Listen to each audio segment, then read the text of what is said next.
Hello everyone, good morning, welcome back to a new blog. তো সকালে ঘুম থেকে উঠে ফ্রেশ হয়ে আমি পড়তে বসেছি। আর এখন পড়ছি ভূগোলের চ্যাপ্টার পড়ছি ভারতের নদ নদী। তো সেখান থেকে কিছু ক্লাস করেছি।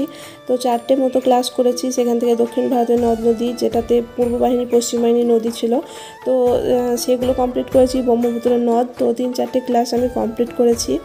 আর সেগুলোতে নোটও বানিয়েছি, আর বই থেকে যেগুলো একটু ইম্পর্টেন্ট ছিল সেগুলো আমি লিখে নিয়েছি। আর তারপর এখন ভূগোলটা কমপ্লিট করে পড়ছি হচ্ছে ইংরেজি থেকে ইডিএম অ্যান্ড ফ্রেজেসগুলো পড়ছিলাম। তো আগের দিন এ সিরিজ থেকেই করেছিলাম, ভাবলাম যে আজকেও এই সিরিজ থেকে করে নিই, কেননা আমার খুব একটা ভালো মনে ছিল না। তো ভাবলাম যে আরেকবার রিভাইজ হয়ে যাবে, তো সেখান থেকে আমি পড়ে নিচ্ছিলাম।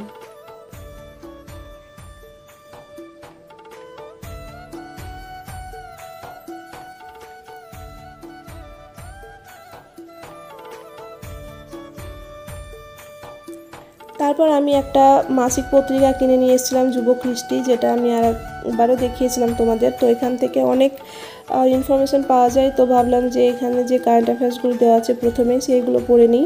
আর তারপরে এখানে মুঘল সাম্রাজ্যের ওপর একটা প্যাসেজ ছিল। তো প্যাসেজ বলতে এখানে অনেক ইনফরমেশান দেওয়া ছিল। তো সেখান থেকে আমি মুঘল সাম্রাজ্যটা পড়ে নিচ্ছিলাম। এখানে অনেক ইম্পর্টেন্ট কোশ্চেনও থাকে। আর তারপরে বললাম ভারতীয় জাতীয় উদ্যান, এখানে জাতীয় উদ্যান যেগুলো ইম্পর্টেন্ট সেগুলো ছিল। তো আমি দাগ দিয়ে দিয়ে পড়ে নিয়েছিলাম। আর আমি ভেবেছি যে এই পেপারের এই জাতীয় উদ্যানটা আমি কাটিং করে রেখে দেবো পরে, কেননা বা এমনিও রেখে দিতে পারি, কেননা জাতীয় উদ্যানটা খুবই ইম্পর্টেন্ট ছিল। যেগুলো ইম্পর্টেন্ট আসার মতো সেগুলোই ছিল। আর তারপরে আমি ভারতের নদ নদী থেকে জিকে বই থেকে আমি ভারতের নদ নদী চ্যাপ্টারটা এখান থেকে কোয়েশ্চেনগুলো পড়ে নিচ্ছিলাম।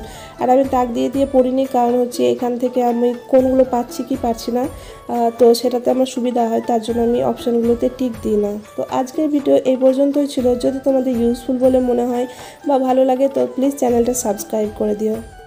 বাই।